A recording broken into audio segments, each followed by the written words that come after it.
Back in the saddle again.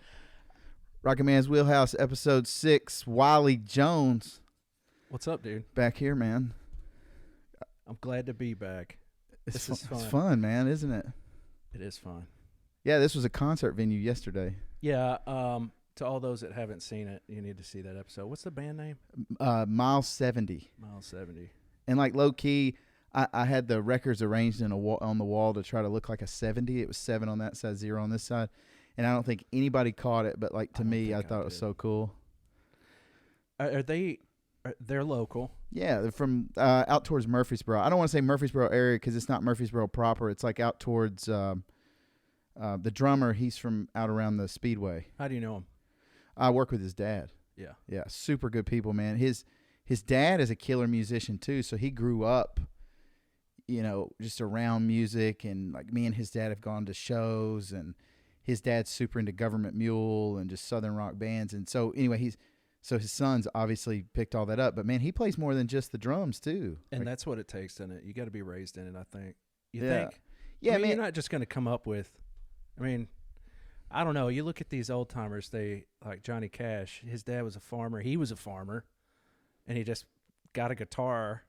You hear stories like that all the time, but then, you hear about authors or artists or whatever. They kind of, they've got parents that were into something like that, right? They were exposed at least their whole life. Yeah.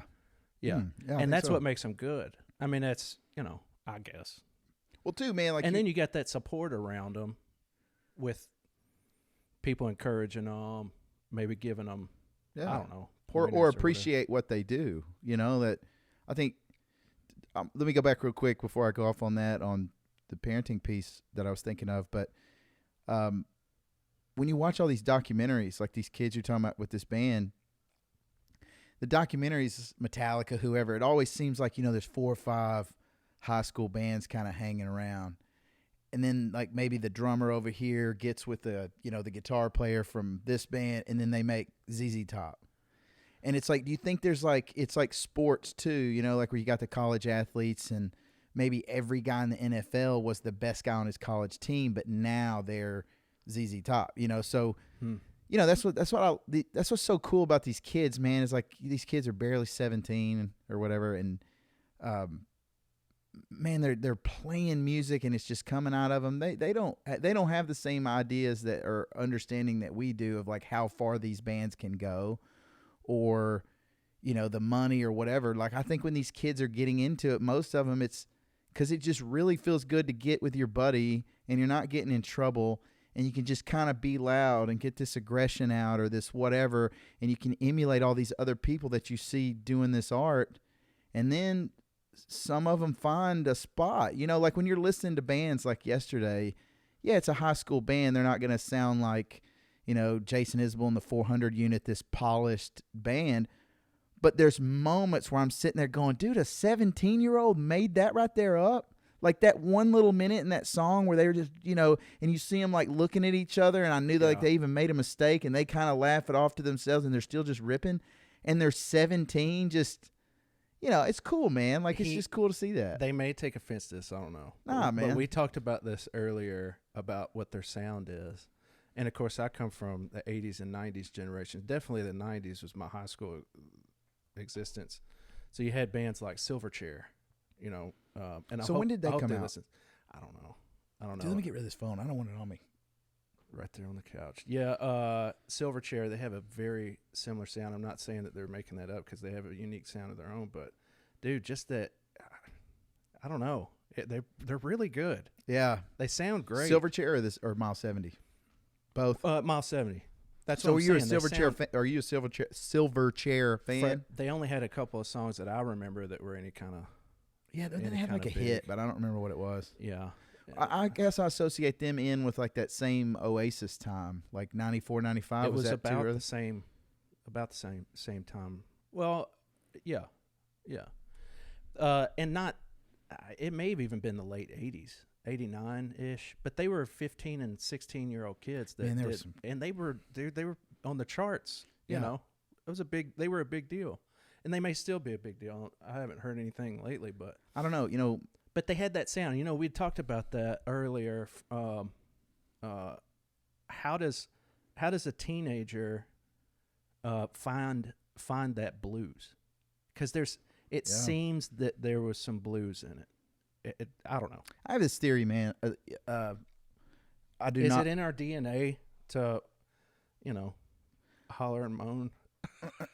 No, when it comes that's to exactly music? what I was about to say. Like, so think about it like this: if you're, I don't want to talk about religion, but it's kind of inevitably in some of this. I think, Here we like, go. if you really think about it, what's the one thing God wants from us, like in return in the Christian world, is singing and music or whatever, music. He wants us to worship Him with music. So I do think some of that's in it, man. I have this theory that, like, here's all this music that these people make, and people divide it into secular, or people, they'll say it's Christian music, secular, all these different genres. But really what I think it is we all have this tune inside of us. People who like music, there's some people that probably just hate music, but anybody who likes music, you like what you like. It's your taste. We call it taste, but it's really kind of what's vibrating with you. Like, I know that's a deep thought, but it's like, you can't say that some of these artists,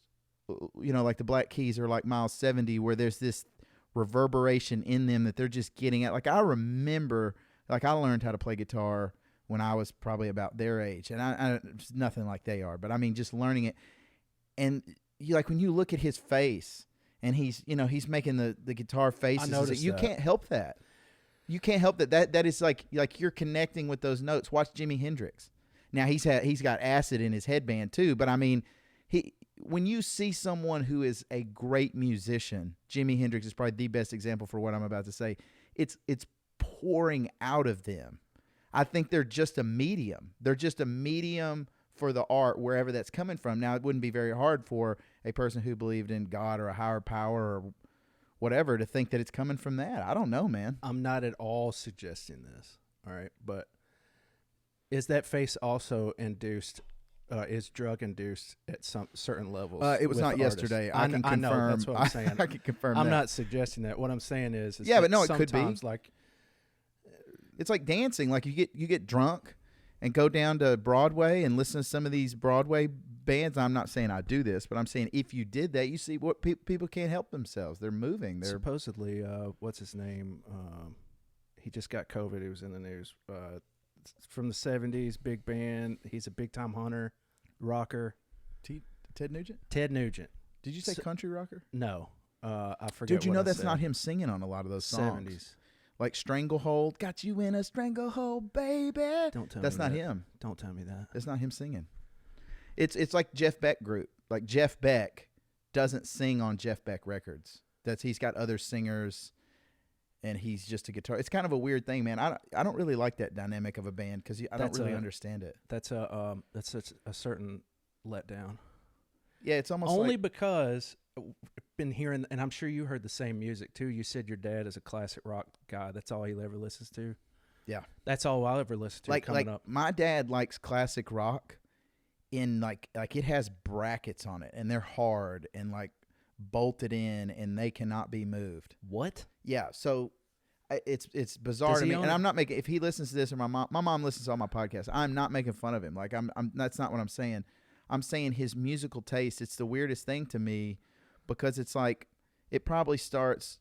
I mean, he likes like some 50s and all that, but as far as classic rock goes, man, there is a hard stop at like 1990. Oh, like yeah. he doesn't care for the Black Crowes too much. Now, I would give him credit though. It all changed after that. I mean, but like me and you went on to like other bands and Pearl Jam or well, like that's our generation. Else. You know, it was a stop for him and a start for us. Yeah, but like he doesn't dig newer music. There's two people. And again, I'm not making fun of him. It's his I prerogative. know. And I'm not suggesting at all that Miles 70 was high yesterday, because I'm sure they weren't. No, I know what you meant. I just learned there's two people that I listen to when it comes to music. I consider Celine Dion. No. I'm not listening to their music when it comes to learning music and what certain bands are and what sounds are. It's you and my buddy Jeff Boggs. It seems like He's a big you music guys, fan. oh Dude, my his dad. gosh, Tell me dude. about his dad. He was a drummer, first drummer on MTV. He was a. Get on here, think Jeff Boggs. I think that's true. He, I know that he was in a band, and there's music videos still on YouTube. They showed me, and see now I'm in a spot and I can't think of the band. I wish I could drop it. For you, Yeah, he told me. I talked to him on the phone. When he comes on, we'll talk about it and give him a drop. But anyway, so dude, you were mentioning it earlier, real quick. I can tie this up. Yeah, we were talking about Mile 70 and how the drummer's dad is also a musician. He records songs, and that's a good example. But I think when your kids see you do something. So in the case of my dad, since I just made fun of him, I'll throw something else here. So in the case of my dad, it's like I saw him as a kid. He would, he worked his butt off. He was like you. He was a fireman, and then he had his side business. He painted houses, and did it for years, high quality. So what am I doing now? I work a job. I try to do the best I can, and my wife and I started the side hustle. I mean, I'm doing this, and we try to do that stuff at the highest quality. So that stuff, it lays over, and also you can, if you see your dad doing something and creating art or creating music, in the case of my buddy, and then you as a kid see that, you're like, man, I want to do that. That explains Jeff. Then that explains you also, because your dad always listened to music and took you Which to is concerts, also right? a good reason for anybody out there to be a good dad, right? That's a good point. Yeah, because I mean, you're showing them like, hey, here's the joys of the world, right? You work your tail off. You have a car. You have a house. You have whatever, and you want your kids to see you enjoying it, and you want to pass on what got you to that place, right? Exactly. So, you guys being students of music, I just learned last week from Jeff about I forget what exactly the way he put it, but it was somebody just farted face. This right here. When you're listening to music, like it Dude, draws when you I up, listen like, to music, like I it stand just, there and rip the guitar. like it just did something to you. Like you're in a different place, like you're feeling it. I never knew that even had that's an indicator that whatever band is on stage right now, they're doing something right that's touching people, like it's doing something to them. And a good example was Chris Stapleton and JT. TJ. Justin Timberlake. Justin Timberlake. The NSYNC guy. When they were on stage at the CMA a few years ago and they were doing that Tennessee Whiskey It sounded song, good. It's It great really song. sounded good. And they panned around, the camera panned around, and Jeff pointed this out to me. I never noticed before. He panned around, and these big-time stars, dude, country music and rock and everything else, they're at the CMAs too, but they were all doing that face. Like they were really into that song, and it was moving them a little bit. Don't and you they're think they holding probably get messed up before they go in there, though? Because, like, most of them don't win awards, and so it's like a reminder of them. It'd be like if you were a firefighter, and, like, every year they had a firefighter convention, and they, like, there's, like, the 5 jerk-offs that, like, always win or whatever, Maybe. and you're having to sit there, and, like, they're getting trashed, too. So I think, yes, to go to your point, some of it could be drug-induced, some of it could be alcohol-induced. Or they're giant fans. Yeah, or both. I mean, it could be both. I mean, that's the deal with alcohol and drugs, is it lowers your inhibitions to where you don't really care what people think. Normally you're sitting in your office, you wouldn't just stand up and just start, getting into whatever song you're Sometimes, into. depending on what, yeah. But I mean, if you have people around you that you can, maybe at the fire hall, it's probably different. Y'all are hanging out. It's more like a dorm. I'm always dancing. Kind of, yeah. You like dance up, his house is Always. on fire. Just before I sit down, immediately when I You guys stand listen up. to Alicia Keys, this house, what's that? The Who house is doesn't? on fire. Like Who you're doesn't? rolling up. Who You doesn't? got your sleeves rolled up with your huge arm. I mean, This house is on fire. and we Somebody yells out America. There's like y'all got the Dalmatian that Franklin probably has all that. You guys have a Dalmatian? no. Come sure don't. on, man. No. I think every fire hall should have one, man. It should. If you can take care of a dog, you can take care of a neighborhood, right? Was Well, that the deal? Is that why they had them? Yeah, honestly, the tradition came from. I'll go ahead and tell you the tradition. Do it. I don't know it. The tradition came from the Dalmatian is just naturally they're not affected by sounds as much, and I don't know the exact science behind it, but the tradition is they ran with the horses when they pulled the wagons, when they pulled the steam engines, that sort of thing. They kept them in line, and they kept them in a direction. the Dalmatian helped with that, but they were unaffected by sounds a whole lot because the guy in the that was steering them, there was somebody else that was blowing a horn the whole time, like a trumpet, and the Dalmatian was unaffected. So over time, they found that the Dalmatian was a good dog to run with them to keep the horses in line in the direction they were going to a fire. So they just kept them in the fire station a lot. That's the I think those. I had a buddy of mine, Matt Hayes, episode 3. Plus, it's you're not going to lose them. Yeah, you could. Well, he had one as a kid. Like I think he may have had multiple. I'd have to ask him about that. But they have a lot of health issues now because like you don't see them a ton. I think they're inbred a lot. Probably. Like they have a lot of, Well, they're the dots are turning into stars. It's weird. Yeah. The inbreeding. It just went over. It did. It totally went over my head. I was like, pentagrams. I was like, but man, you were talking about. Or like the spots just kind of came into one. Yeah, and now it's just a black lab. And there's no telling where the spot is going to be when the baby's born. There's a guy out there right now in West Virginia probably painting a black lab with white paint. Yeah. And then trying to breed him. And then people are they're mad because they think the dog's been painted or tortured or something. Oh, man. Like his entire butt's just black. Or dude, you know what one of my favorite, you watch Ozark? Oh, yeah. You know what one of my favorite lines, and dude, I saw this, what's the blonde-headed girl with the really curly hair?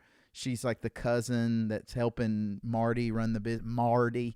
She helps him run the business. I forget her character name. But anyway, in one of those episodes, when they first ran into some money, her like redneck brothers or cousins or whatever they are, they buy like these cougars or something. Yeah, and she goes, "What are they gonna do? Scissor each other?"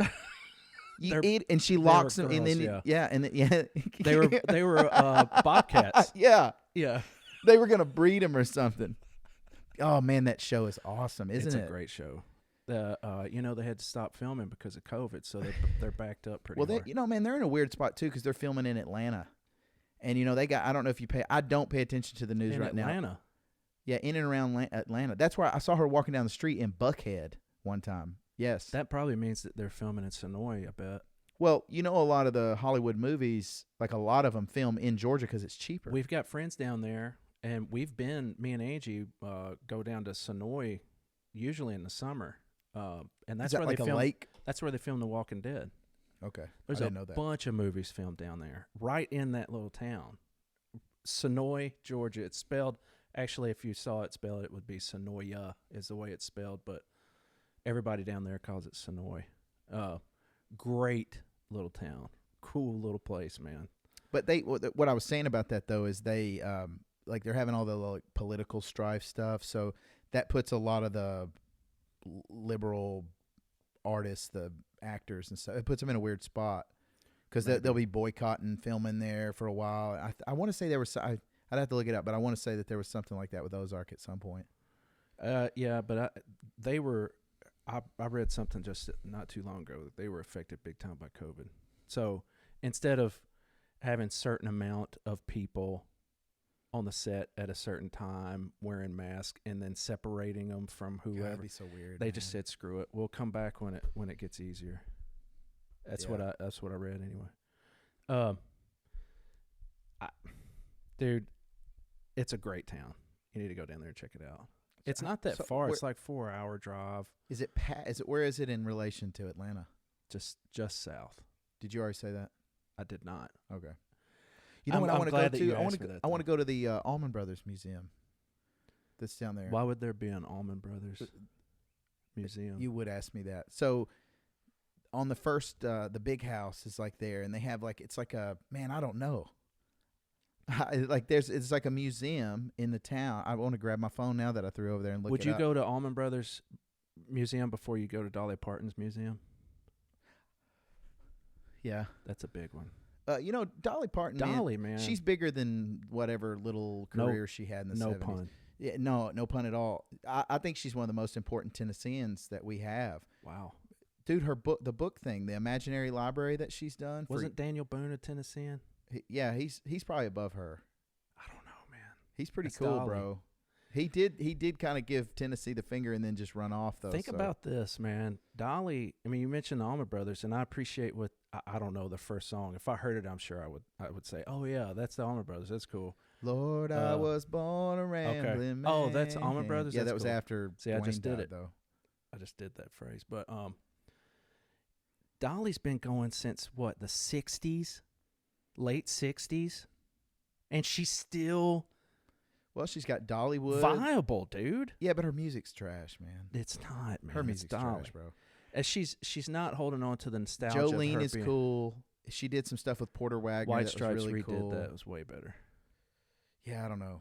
It was live. You know, I'm not a Jack White fan, man. I said it on one of the podcasts that I did. I keep plugging my own podcast, but it's all the same conversation to me. You know, should plug it. Well, on my fourth one that I did about Greta Van Fleet, I was talking about how, you know, a lot of people think that Jack White and the White Stripes is what killed all the Nickelback, Creed, those bands.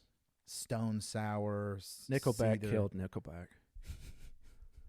I mean, Dude, you know what one of my favorite memes of all time is? I know we're getting off track here. Is that one with him holding the picture and it says, "Look at this photograph" or something? It's like, I think I just said that wrong. it sounds funny. No, it just says, "Look at this graph," and it's like they changed it to a graph. Okay. It's one of those vines. That's what it was. The little like 3-second jokes, you know. Yeah. Look at this graph, dude. He's awful. They're Canadian, aren't they? I hope so. I hope that's true. Yeah, because then And we don't not have to claim Tennessean. them. We're like, man, that's what you get when you universalize. Does healthcare. Alice Cooper live here? I heard that the other day that he does. No, but you know, I've hung out. The dude who owns Gym 5 in East Nashville. I went to the beach with him like a weekend ago, and he was saying that he got to see Alice Cooper. Now, there's two Alice Coopers. You do know that, right? There's Alice Cooper, the band, and then there's Alice Cooper. Now, Alice Cooper was in Alice Cooper, but Alice Cooper and Alice Cooper are two totally different things. Okay, the guy. I'm glad Not to be totally confusing, but it really is. Like the first so many albums are Alice Cooper, the band, and then I don't know as far as how he secured the rights or whatever, and I don't think his real name's Alice Cooper. See, man, I threw my phone over there. I could look this up, but that's the same thing. Like I just heard is it Everclear or See, dude, you're talking about these bands. You may know more about that little era than I do. I don't know. They just sold, which I think it's amazing that you can even do it. I know that the Beatles did it a long time ago, and they do that. That's what they do. They sell their own music, and they don't own their own music anymore, and then they have to pay royalties when they play their own music that they created after the fact. Yeah. It seems strange to me. But anyway, dude, let me finish my thing I was saying about Jack White. So make it quick. Yeah, I'm just kidding. Make it quick. We got 5 hours. So everybody thinks that the White Stripes came in. Dude, I remember it all happening. I remember watching the Strokes videos come on MTV someday and last night, and I just thought, man, that is the coolest. Because you know, most people like us, we grew up liking classic rock as well. You know, it wasn't classic yet. A lot of it was still happening. You know, I didn't have that perspective, but so let me finish this. So Jack White, yeah, they were successful, all that, but I don't think that they really were the ones that killed it. I think what the Strokes did is make retro cool again. You know, the Strokes records when they were coming out, that's something you really wanted to own on vinyl. I have no idea what you're talking about. The Strokes. Oh well. Anyway, they're like a New York. They're like a New York band. Yeah. And so anyway, they come along and they just totally, you know, crap on all that Creed stuff. And man, here's the thing about Creed, bro.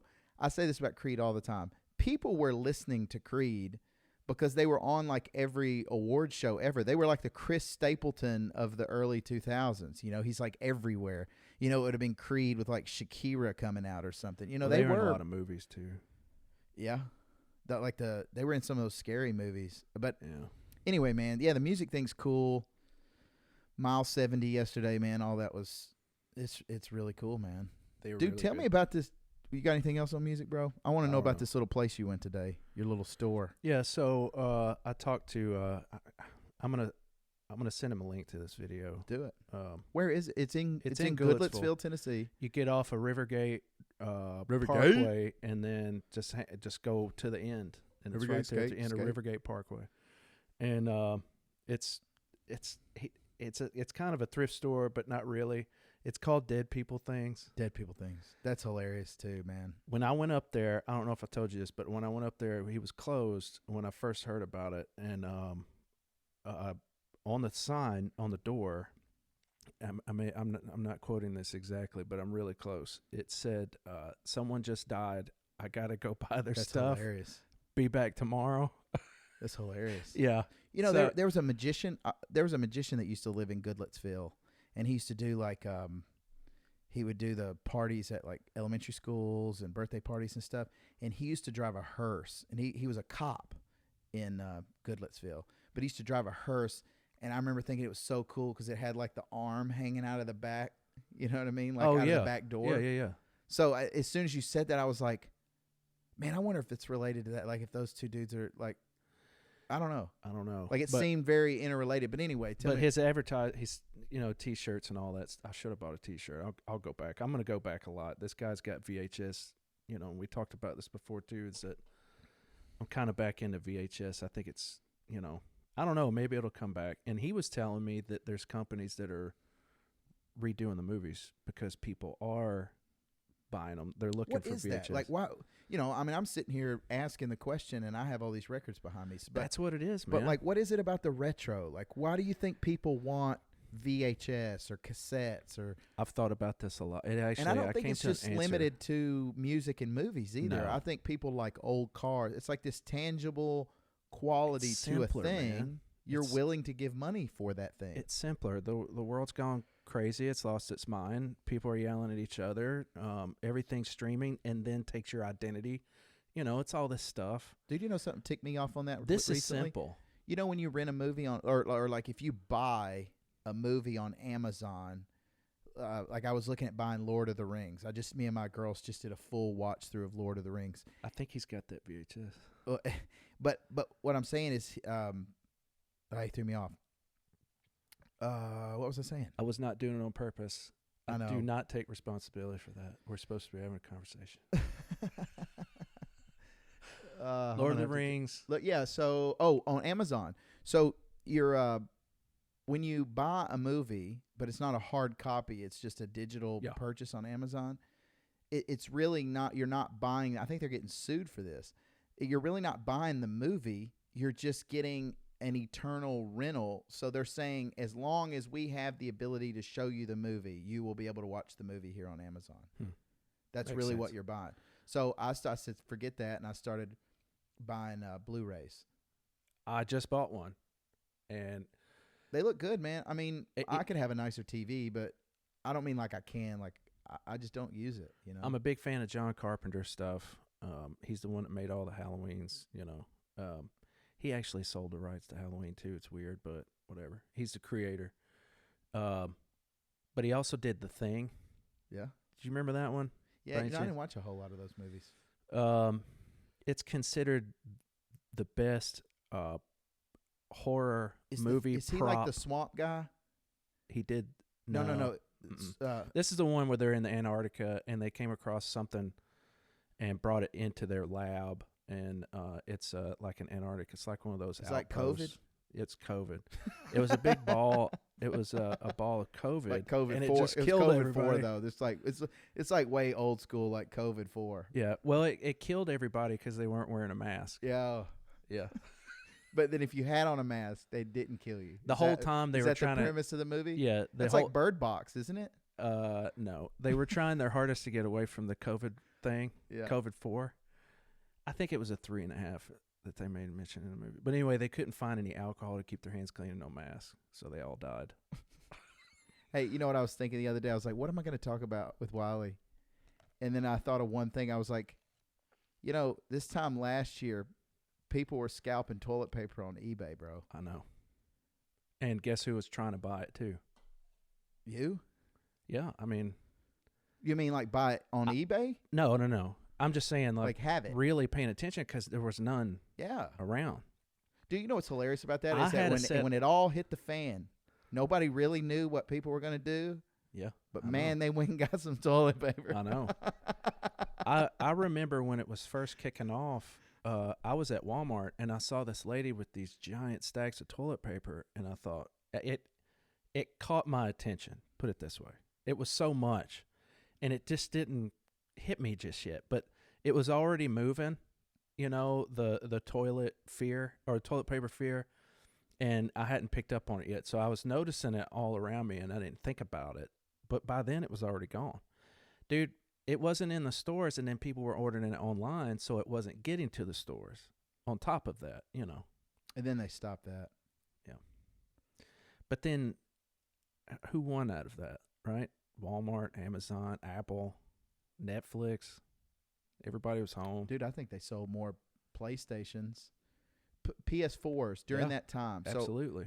So, we had a couple PS4s, and we were like, hey, we know the PS5's coming. Let's just take a break from video games. Let's sell the PS4s.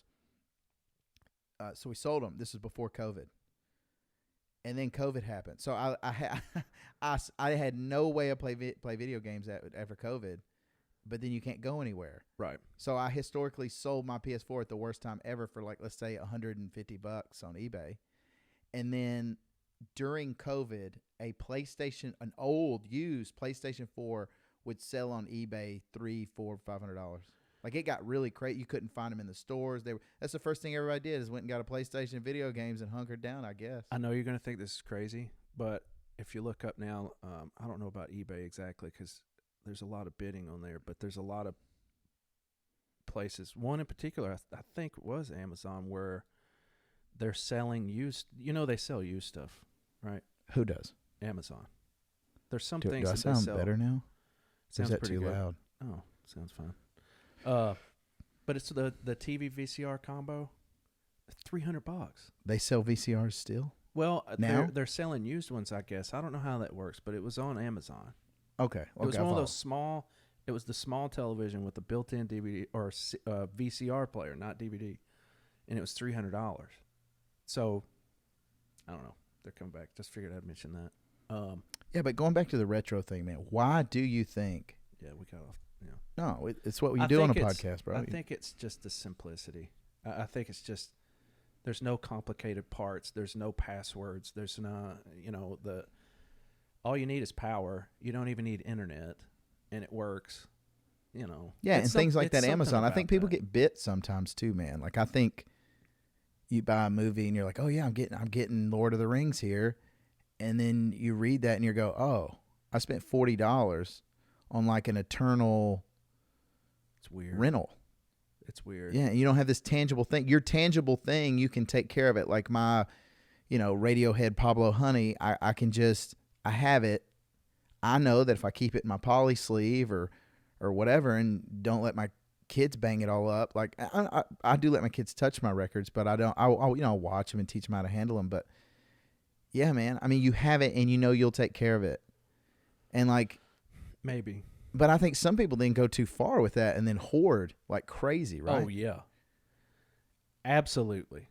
And then they never look at it. They never listen. Yeah, to and it it becomes such a thing that like you don't even want to touch it. Well, and that's what sometimes makes it popular. Now all of a sudden they're not recreating these things. So when they die and there's an estate sale and there's several more on the market, or all of a sudden they're valuable because I've been looking for that, Well, and like Dude's place, dead people things.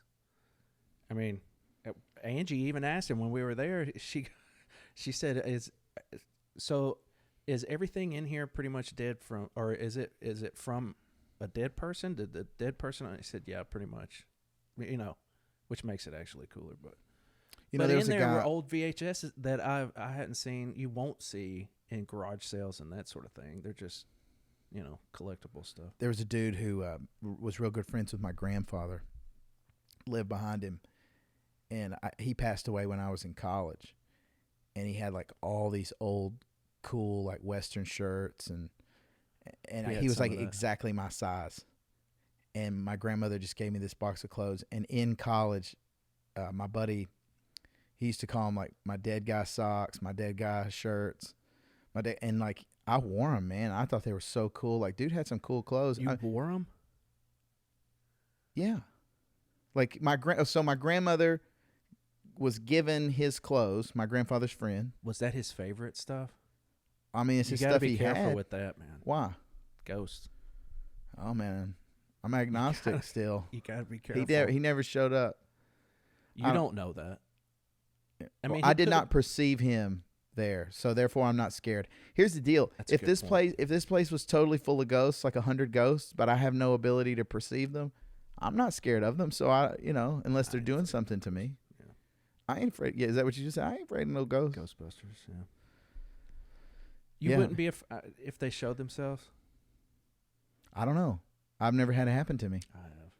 It's scary. It was scary after the fact because I had thought somebody broke into the house. I told you that, didn't I? Yeah, we talked about that the last time. You know what I'm scared of?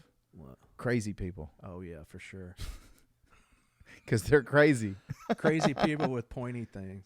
Yes, that's bad in most lines of work. So the shirts, the Western clothes, did you have the boots and all that? No, I didn't wear the boots. I didn't. My grandfather had some old boots that I would try to wear, but his feet were too small. But yeah, man, I was never into cowboy boots. No. I have bad feet. I have flat feet, man. Everybody wants to talk about feet, man. Let's talk about our feet since everybody likes to look at our feet. Oh, yeah. Well, like 5 comments on why hide the feet, no feet, don't touch your feet. Everybody's worried about my feet. when I'm at my house and I'm relaxing. Yeah, with I'm my not friends. wearing shoes. No, I'm not. You know, I had a buddy of mine reach out to me, man, and he was like, "I can't wait to come over there and wear my shoes on your rug." Don't let him. No. Don't let him. Sacred place, man. Conversations happen here. Well, plus, I mean, you're dragging stuff in. I mean, Well, I have bad feet, so I have flat feet. I have no arches in my feet. Look at that. Yeah.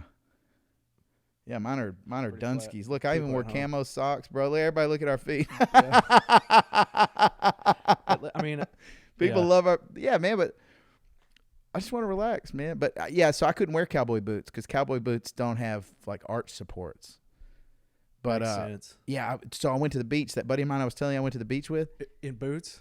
No, nobody wore boots. I had to think through it for a second.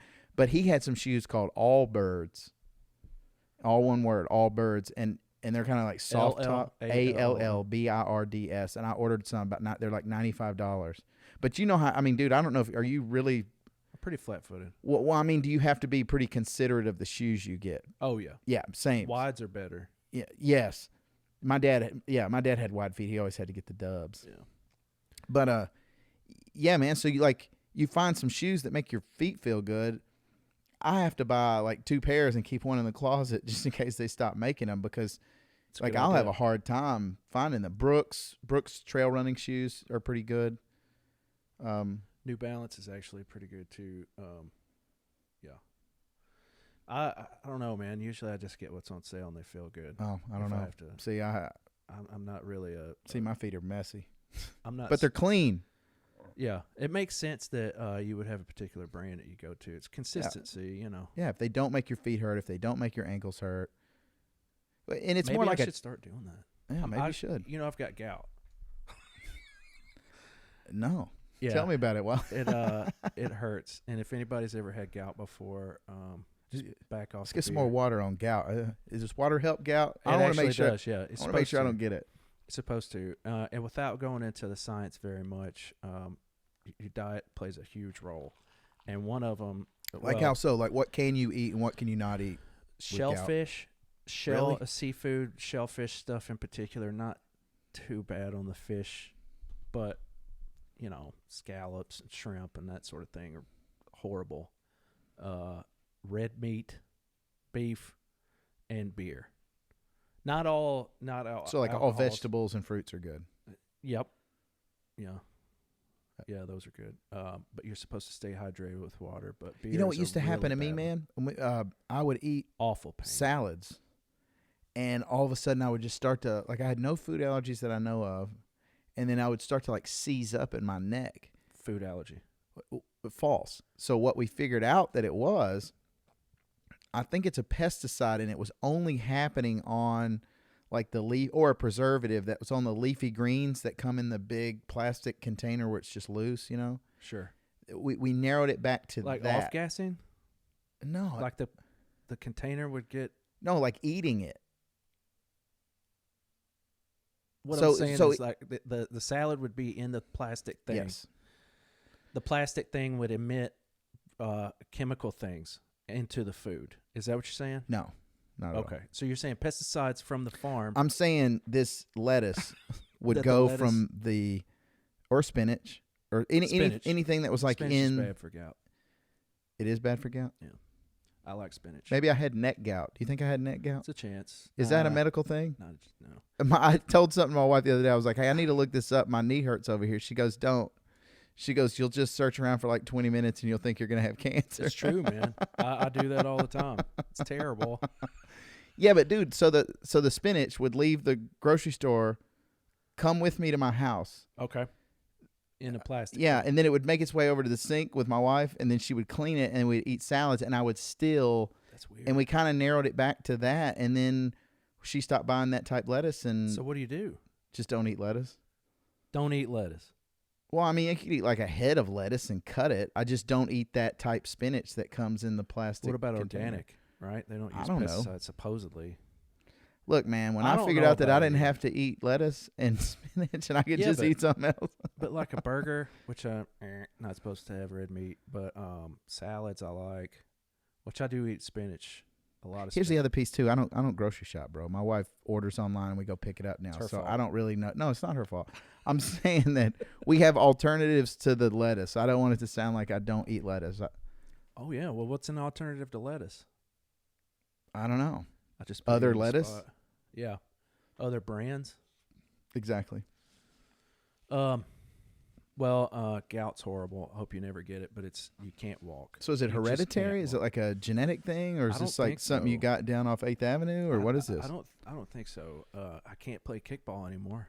Man, Or jump rope. you probably couldn't do a pogo stick. But no, Or is that you just wake up one day and it's just this crazy pain, and then it progressively gets worse within 10 hours, and you're not walking. You're not walking anymore. so? Does it hurt you lifting? Is there any kind of you interaction there? can't. I mean, So does it just like you have times where it flares up? usually beer induced. Beer I've induced. had it 2 times my whole life, and each time was after I've had beer the day before. And so I Hey, just maybe can't- it's a specific type beer, man. You know, Yeah. like maybe like my spinach, you just need to find a different maybe. beer. Like, is it a specific? Is it It seems just like beer there in wouldn't general? be a Or lot of choices with spinach, whereas it would be with beer. You know what I mean? yeah, but How many spinach farmers are there? I don't I know the mean- answer to that question. This is something that I do not have the knowledge of. I wouldn't imagine there's a lot, Well, and especially I was thinking about it organic. more in that, like, not that the farmer would change the spinach, but like how many varieties of spinach? Like, is spinach, or are there multiple types of spinach? There That's- probably are, man, and they have like all these words that nobody can pronounce except for like the dudes who evidently like police it and made it up. You know what I'm going to do? I'm going to find out how many spinach companies there are. Farmer. Well, it'd be a company anyway. There are no more farmers. They're all companies. It's the Matrix, man. They're Is that where? companies, man. Yeah, I don't know. There's that's true. farmers, but they do, or at least I'm not sure exactly how all that works. I probably was talking out of school, and that's what we're doing. We're kind of Well, when John Cougar Mellencamp comes on here, since he's in with Farm Aid, yeah, I'll just ask him yeah, because he Paul- probably knows, yeah, Farm Aid. I haven't heard that in a long time. bro. So with all the disrespect that I can give, I don't really like him, man. I can't stand his music. Like, I bet as a person he's okay. I bet he's but- cool. I yeah. bet he's really cool. But like, there are people, there are artists that like I listen to, and I'm just like, how, man? The boss. Nah, see, I like Bruce Springsteen, man. Sorry, I man. really do. I'm not gonna sit here and defend him. You shouldn't. I will tell you this. I He's a did. celebrity, and I mean, He is. people like him or dislike him. I Have you listened to any of ultra- his podcasts I ultra hate with his Barack music. Obama? No. I have. I listened to the first one. I actually, man, the way the conversation flows. Now, anything where you're talking to politicians or whatever, and obviously, you're talking. It's 2 left-leaning guys talking to each other. Sure. And so, with that in mind, but it's the same thing with Barack Obama. I mean, both of those guys are guys that you could sit down with and they would probably be really cool. John Cougar Mellencamp is probably really cool. Now, he's smoked probably about 90 times what he should have, it seems to me. But, well, I don't know, man. Like the boss, his son is a firefighter. Is he? Yeah. Where, New Jersey or New York? In New Jersey. And he just, I think that's right. And he was at his graduation, the ceremony, and he was trying to be as low-key as possible, that he shows up and it's supposed to be about him, but it turns into his dad, and everybody was snapping pictures. They didn't expect him to be there, and then the news crew showed up because somebody called him, I guess, and then it was kind of turned into a circus a little bit. It was supposed to be a firefighter ceremony, which is a very nice thing. The chiefs are there, the mayor, Well, see, that's on whoever ratted it out, right? Right, but they knew that was who his dad was. See, I don't think that stuff happens in Nashville. Like, I have met people. I met Billy Gibbons one time from ZZ Top in the bathroom at Whole Foods in Green Hills. The Bee Gees? ZZ Top. Oh, yeah. Yeah, not the dude who burned down Johnny Cash's house, but the dude with the really cool beard. He did, didn't he? Well, anyway, so he did burn his house down. I slipped that in. Did you like that? Yeah, it was good. So man, I met him, and like he sat there and talked to me and was just really cool. And I didn't do it in some kind of fanboy way, like, hey man, let me get a picture with you, or will you sign this? Nobody's gonna believe. Like, I don't care, man. I had an opportunity to sit there and talk to Billy Gibbons, so I'm standing at the urinal, not using it, and I had seen him in the, like, where the regular toilet is, and he didn't even shut the door. Like, it had the little door was just open. Yeah. He was in the very back one, and he had his little hat, and I knew it was him like immediately. I don't know why. I mean, I just did. Huh. And so I'm standing like this, Billy Gibbons, and I'm like, I like felt him walk behind me, and I was like, okay, I'm gonna time it to be like at the. He's got the beard still. Oh yeah. That's their thing, man. That was since about. There's that Tejas record. Sometime around there, they had taken a break. There's a really good documentary on them on Netflix. But they had taken a break and came back, and they all had a beard. The funny thing is, the drummer's name is Beard. His last name is Beard, and he doesn't have a beard. That's kind of the funny thing about it. But anyway, yeah. So yeah, we're like standing at the sink, and I just tried to make it real nonchalant, man. I was like, "Hey, what's going on, Billy, man?" I said, "Hey, man, how was your show the other night?" Get out of here, kid. Like, I knew they had played at the Ryman. Yeah. And he's like, oh man, he's like, I love that room, man. They just really pack them in there, man. Like, it was really good. And then we step outside the bathroom. He says, drying his hands off, just talking to me. And he's like, what'd you say your name was again? And he looks at my name tag. He's like, Craig. He's like, all right. And he like shakes my hand or fist my, I don't remember. I think he shook my hand actually. And he's like, I'll see you next time, man. But dude, we stood out there like talking about the weather for like 5-10 minutes. That's cool. Billy Gibbons. Would your dad have lost his mind? No, man, that's what I'm saying, man. I don't think people in Nashville just go like lose their crap over people. It's like you're kind of used to seeing like Vince Gill at a con. My wife met Vince Gill at a Joe Walsh concert. Dude, he's nice. It's just like me and you talk. He's like, very hey, what's going on? And now she did ask him to take a picture. But, I mean, he's a super nice guy. I think to a degree those artists kind of get off on that a little bit. Like, it's like, my buddy came. It's just like this. My buddy came over here today, and he's got a 1931 Model A that was his dad's. I know, and I've never even ridden in a car like that. And I had no idea that he was coming over here. And he sends me a text. He's like, hey, man, you'll go ride around in my old car? Dude, he had like this 2006 like Volvo that he got rid of. And I'm thinking like, bro, why do you have your Volvo back or whatever? Huh. And so I'm like, all right, man, I'll, whatever. And he's been in medical school and been doing, not medical school. He's out of medical school, but I don't really know, but he's doing his, what's it called where they do the rotations? Park cars. Yeah. But he's down in Orlando. But anyway, so he comes over. Oh, he's a doctor. And, no, he's not a doctor yet, but anyway, I don't care about him being a doctor. I do care about him being a doctor. I just don't care about it talking about it. But anyway, so he comes over in his 31 Model A, and we go riding through Spring Hill. Do you know what everyone within eye shot of a 1931 Model A does? Whoa! And then they try to take pictures. And I had my Ray-Bans on, man. It was cool. Yeah. And we rode all around the back streets. And when I went, you know where I had him take me? McDonald's. And I was like, dude, was there even a McDonald's in 1931? No.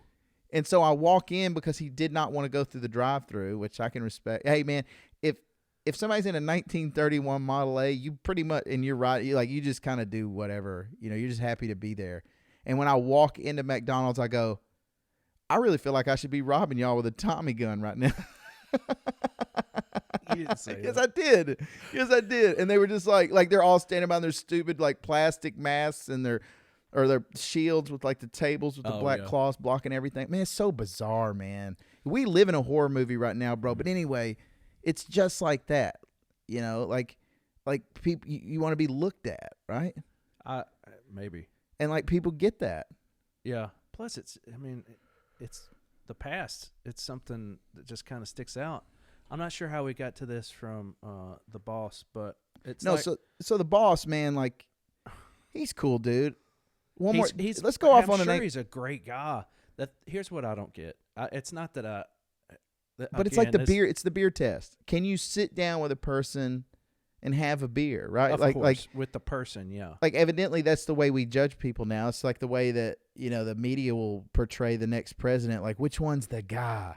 And I think that Matt Taibbi talked about this. I think it came from like a beer company trying to market some beer during a presidential election, and they just say, hey, it's the beer test. But then people were like, oh, yeah, like, why aren't we just hiring the guy or whatever? That's just So I think with the boss and with Obama, I mean, they really are likable people. And when it really gets down to it, and when you're face-to-face with another person, and that's what's so cool about these podcasts, is even if I disagree with you, like if you're a liberal, like if Bruce Springsteen were sitting here with me right now, if John Cougar Mellencamp, who I disrespected earlier, if he's sitting right here, you're not going to be a jerk to their face, or most people wouldn't, because it's just the way we're built. I mean, we're social beings, and I want you to hear what I'm saying, and you want me to hear what you're saying, and there's no animosity there. So I think,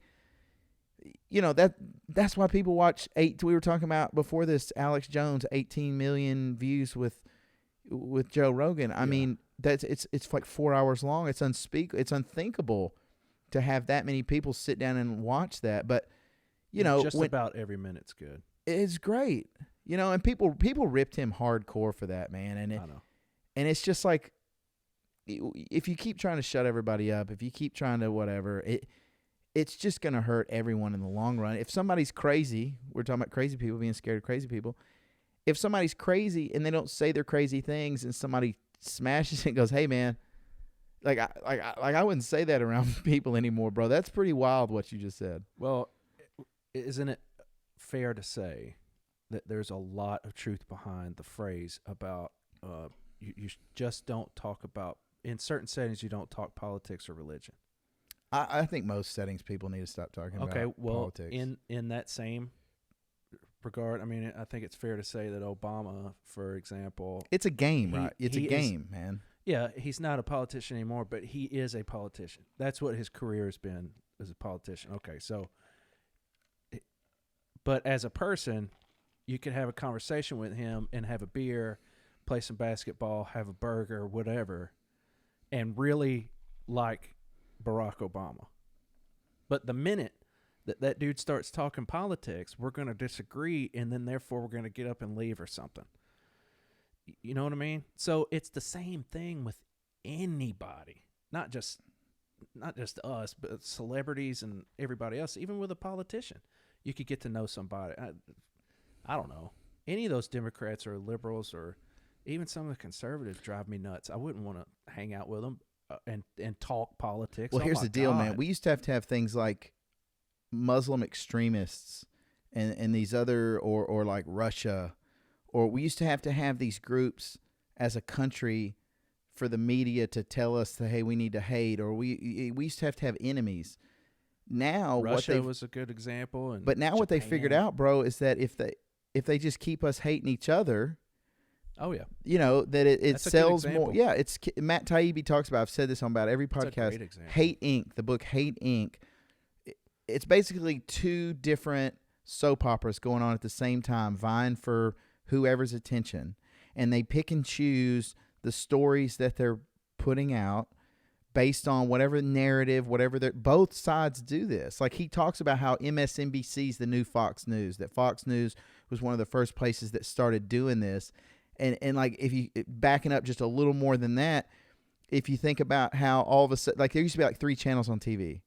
Then sometime in the 80s, we started having MTV, Fox, whatever, like all these different, like the A&E and all these, like everybody was sectioned out. You had the music, you had cable, black entertainment television. Yeah. Cable came along. There's all this variety. So then they had everybody kind of siloed out. Mm. So you're not going to run Dove soap commercials on MTV as often as you would run a Dove soap commercial on, let's say, A&E, because you're trying to market to 40, 50-year-old middle-aged women or whatever. So that's the whole point, is if they can silo you out. That Social Dilemma talks about all that too. We talked about this before, but like if they can silo you out, they can almost with 100% accuracy predict your behavior and what you're going to want. Like they know me and you might be more apt to get into the Dollar Shave Club than or that, bro. Have you ever seen the commercials on YouTube for the dude that's like, it's like the soap commercials and he's like, your soap is trash. Oh yeah. This is man soap and all that. Yeah, like it works. Yeah, you know why we're seeing them, and you know why we know. Like my wife's not seeing that commercial. No. That's what's happening with social media, is they know who they're targeting to, Sure. and that information right there is expensive. Yeah. But it's the same thing with politics. If But you get it works because I'm more apt to buy that stuff. Of course. Of course, and and it's like, it's knowing that. I've said this before. It's like when you go, scary, really. Well, when you go to the mall, and the dude's trying to sell you cologne at the kiosk in the middle, and he's like, "Hey, smell it," like you're not apt to buy that because you kind of know the scheme, or like used car salesman or something. Like, if you know the game, if you know what they're trying to do to you, go, "Oh, I see what you're doing here." Because like on my Instagram feed, I see stuff all the time that I think's really cool. Like I could have bought a necklace the other day that had a little wood piece in it that was part of the stage at Woodstock. You know what? That's cool. I'll tell you what I think. Now, look, I want to go back real quick and make something clear about the boss. It's exactly what you said. You like him. You got some bromance going for him because you wouldn't be talking about him. I'm sure that I would like him as a person, but his music is something. You just don't like the sound of it? Well, it's just I don't understand. It just seems so atonal. It's just like in the sound, like it sounds flat. It can be or it just any sounds rock like band. he doesn't mean it. It can be any rock band out there. It all sounds, I don't know. It doesn't. There's nothing special about it. There's nothing unique about it to me. But yeah. The only thing I'll say negative about his recordings, because I actually think as far as his songwriting goes, it's crazy. I don't understand why there's this giant following. But that's fair. I mean, there's stuff that, like I had a buddy of mine, he just moved back to California, Chris. He's real into metal. And the thing about metal is no matter how hardcore you are into metal, there's going to be somebody else that thinks you're a poser. Sure. So here's the deal. Like my wife would go, yeah, my husband's into really heavy stuff. But then like I meet people that are into like Cannibal Corpse and I can't get into that. No. I think it's cool. Like I knew a dude who used to go to like Guar shows. He worked at Whole Foods with me. He was in the meat department or whatever, but that makes sense. What, the meat department? Mm-hmm. Actually, you know why I said meat department? No, butcher? he wasn't in the meat department. He was in the cheese department, but I couldn't remember the fancy name for the cheese department, so I just made that up and lied on my podcast because he did not work in the meat department. But then I'm asking forgiveness for my lie that I. Well, cheese and cheesy. I could see where that would go. Yeah, but anyway, so he worked back there, but he would go to the Guar shows, and I was real interested. He's like, yeah, you like wear a white shirt, and they like throw all this paint and whatever dye and all this other stuff, and then you have like your shirt from Guar. And dude, I remember the singer died. The lead singer of Guar died, and that dude was like visibly upset. But I don't know. People are into it, man. When Chris Farley died, I was upset. Chris Farley. I was a big fan. I mean, how do you replace that guy? He's funny, man. He was funny. Super unique. There was nobody. Somebody like him before was John Belushi, maybe. Yeah. I mean, did John Belushi come out of Second City in Chicago? Chicago, yeah. Yeah. That's a cool town, man. Um, I really like Chicago. but I'm glad we clarified the thing with the boss. So here's the deal with the boss. BOSS. I will defend him for a second, but his recordings sound flat, man. Like there's some of that stuff around the river, and I mean, It's just bland. Born to rock Run. me. I mean, some of them are good. To me, it just sounds like it needs a little more depth. I don't know what that was. I don't know where they recorded or what their producer was like, but some of it sounds flat to me. But where he's brilliant, man, he recorded this record called Nebraska. And the album You said brilliant. it's brilliant. Brilliant. Brilliant. He's got 2 records that I'll say are absolutely brilliant, but they don't have the band, so you might actually like them. It's just him. So he recorded these demos Is it him saying he's sorry for Nebraska. for? No, the music? first song's about a dude who had like a 13-year-old girlfriend, and it's a true story, and they basically just like rode through the Northwest just blasting people with a sawed-off shotgun. It's pretty ridiculous. That was Bonnie and Clyde. No, it wasn't Bonnie and Clyde. It was He stole that story. Even It's not even more of a reason why I hate him. It's not a story. It's a true story. He like stole those facts from other facts. Yeah, Bonnie and Clyde. Dude, they were evil, man. Yeah. Did you Those- watch The Highwayman? Yes, That's good. excellent flick. Yeah. It's really good. Yeah. Speaking of underrated, I should say maybe this is an overrated gesture. Hey, but, dude, let me finish Boss real quick, and then you go. I Underrated love it. gesture. Do it. So the Boss, he records those demos for Nebraska. Chick, 410 shotgun. I actually feel blowing people sorry, off. but sorry that I interrupted. No, don't be sorry, man. Now Don't be for the sorry. second time. All right, so he records the Nebraska demos on a 4-track, and then that's the album. Like he took the demos to him, and I think there actually are E Street Band versions of those that exist somewhere out there. Like it's never been released, but I think they recorded some, if I'm not mistaken, if I remember myself right. But there's some of those songs that ended up having full band versions on like a live box set that he did, but the album itself is just the demos.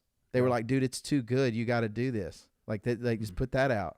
So he did, and then Ghost of Tom Joad is cool too. Rage Against the Machine covered that song, which is really. Did you ever get into them? Rage. A little bit.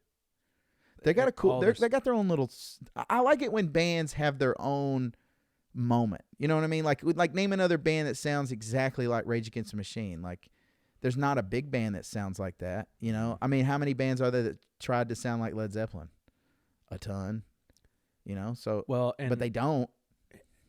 Rage, yeah, okay. Tool is Sometimes- that way. They have their own little thing. Sometimes to work out to Rage, but man, I hate when bands get political.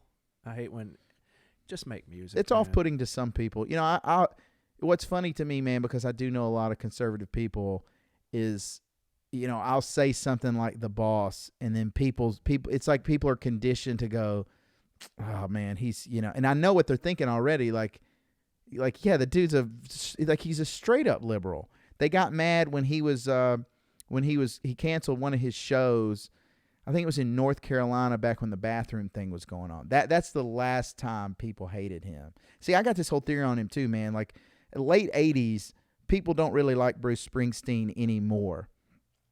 And then he's on the right. He makes a couple cool records. He's on the right side of the Obama election. He was kind of for Obama pretty early on and was really backing him, kind of the same way people are doing Bernie Sanders now. You know, like you have bands like The National who are backing Bernie Sanders, and the Strokes have done some stuff for Bernie Sanders. But the thing with Barack Obama and Bruce Springsteen is Bruce Springsteen was there pretty early, then Barack Obama wins. And so he's like playing as an artist. So it kind of gave him this boost. And of course, he did have a couple really good records. Magic was good. There's another record that was good. And he had this resurgence, and then he's back. But then, so everybody kind of respects it. It's almost like the Metallica thing when everybody hated Metallica for Napster. Yeah. So he comes back, and then he's political, and it's at that bathroom thing. So he cancels his show in North Carolina because of the bathroom thing, and it's kind of like what they're doing in Georgia now with the voting laws. It's the same kind of deal. So he cancels his show. But here's what ticks me off about that, and this is a negative thing I'll say about him, is that when you cancel that, man, I mean, I get the statement that you're making, which is your point, that you don't like it when artists are being political. But, you know, it's America. He really does have the right to have that opinion, and he really does have the right to use his platform, the same as you would expect, people with money to help poor people or to help, misfortunate kids or widows or whatever. So he does that, and then it's kind of in the South, and people, are a little more conservative and are a little off-put by the bathroom issue. And I'm not trying to talk about that issue, but the problem I have is when you cancel a concert, the people who are selling the concessions, the people who are going to clean up the place afterwards, the fans that have bought the tickets and maybe plan to go. I mean, when you they're just out. Yeah. And you have kids, or you maybe it takes a long time to even plan, or how many people would have been going to see Bruce Springsteen for the first time. Like, I don't know how many people at each show, it's their first time to ever see that act, but I remember me and my wife planning to go see Neil Young for the first time, and it was just crazy. So I can't imagine how mad I would be or let down by an artist when they make that decision. So I don't know, man. I mean, I guarantee he probably weighed that, because he's an intelligent person, but I think it's off-putting to people, and then they kind of hold that in their pocket. It's the same way, like if you were talking to a liberal person and you said something about Ted Nugent, you would just be like, It's the same thing like if I said Rosie O'Donnell. It's like you can almost start to tell, you know what people's opinions are before you even say it. But and in the same respect, I just think he's good enough to look past that, is what I was saying. The conservative and liberal, I don't care about. It's just politics, period. If I'm wanting to hear your music, I want to hear your music. I don't care what you're. Just in the same respects that you don't want to hear what I have to think. I don't want to hear but what it's probably, you just have an art that I really am attracted to. I think that's great. I'm not trying to be like you, and you're not trying to be like me. So this is the common ground we can be on. You're producing something that I really like, and I'm gonna pay you to see it live. But do you think that's why people like older music, is because maybe. If you go back and listen to Jimmy Rogers now, nobody knows or cares who Jimmy Rogers voted for. And for the same respect, like Ted Nugent always talks about guns right. Dude, it gets old. Man. It does. It's so old. Everybody chill, man. It is. I just want to hear some of your music, dude. I don't care about that. And at this age, at our age, there's not a lot that's really going to change your opinion about things. No. Everybody's got their minds made up. Yeah. You kind of know what works for you, and you're not going to prison. You're not in an alley. The bills are getting paid, and all you're trying to do is just get comfortable and feel safe. That's me and my wife talk about that all the time, man. How we used to live in downtown Nashville, and you just felt like you were under siege, man. And then to just live in a place now where you can just relax and not feel like people are going to steal your tiki torches. Well, and also, I'm not sure and that's just go after that. No, that's what people want. People just want to relax. We were talking about people's opinions, so when and you watch how movies, they shouldn't give them so much. I'm a big movie fan. You're a big music fan, and that's something else that me and Jeff talk about a lot. Is the difference?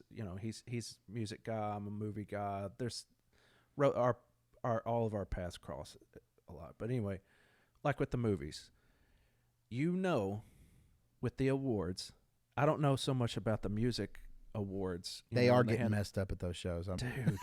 Yeah, they're getting messed up. But they're like the Ricky Gervais thing. Did you see that? Oh, it's hilarious. Oh, he's awesome. I love him, a couple man. years ago. Dude. Not just because he's ripping on him so hard, but just how honest it is. And I think comedians need to keep doing that, man. That's great. I am a huge fan of him for saying that. And whoever is in power, is it not the comedian's job to rip them? Absolutely. To keep them sharp? Absolutely, but people aren't listening to comedians. They're canceling them too. That's stupid, man. That's so stupid. Blocking them to get into comedy stores or colleges, especially. But anyway, so Ricky Gervais said that in that thing, which I loved. I couldn't get enough of. I've seen it so many times. Is you're in no position at all to lecture the general public on anything. So just come up here and accept your award. Thank your God. And F off, and he's right. But guess what? Every single one of them did when they got their award. They just did it's their moment to preach to us. It's just, that's what it is. It's not about whether or not they should have the right. No, they're high, and they get up there and they're just and they just ramble. But in my opinion too, it's not that I don't want I want to restrict someone's rights to say something. It's not about that. It's just, dude, you're lecturing me, man. I want to see the movies you did. I think they're great. That's wonderful. Talk about the movies, but don't talk to me about how I'm killing dolphins, or I'm putting too much smog in the air, or I'm subconsciously prejudiced against someone. It's like, dude, you're talking about global warming, and you guys all just got out of limos that are like still out there idling, waiting to pick you up. And what are you talking about? You took a plane from Canada to here tonight, and then when you leave here, you're getting back on that plane. So yeah, it's the hypocrisy. I mean, that's all hypocrisy. It drives me crazy, dude. When these musicians, okay, now I'm on a rant. I'm not. Go. I'm not poor against rich person by any means at all. God knows I'm crazy wealthy. I mean, I've got so much money, I don't know what to do with it sometimes. I got all the journey. I'm definitely not giving it to poor people. That's for sure. I'm just going to keep it all under my house, If by poor people you mean me. Anybody. So I just draw it. No, the hypocrisy, I'm getting upset. Like, yeah. So it's not about poor against rich. I'm not that at all, because I want to be rich one day. I would like. Well, where that comes from. I would like for there to be a path.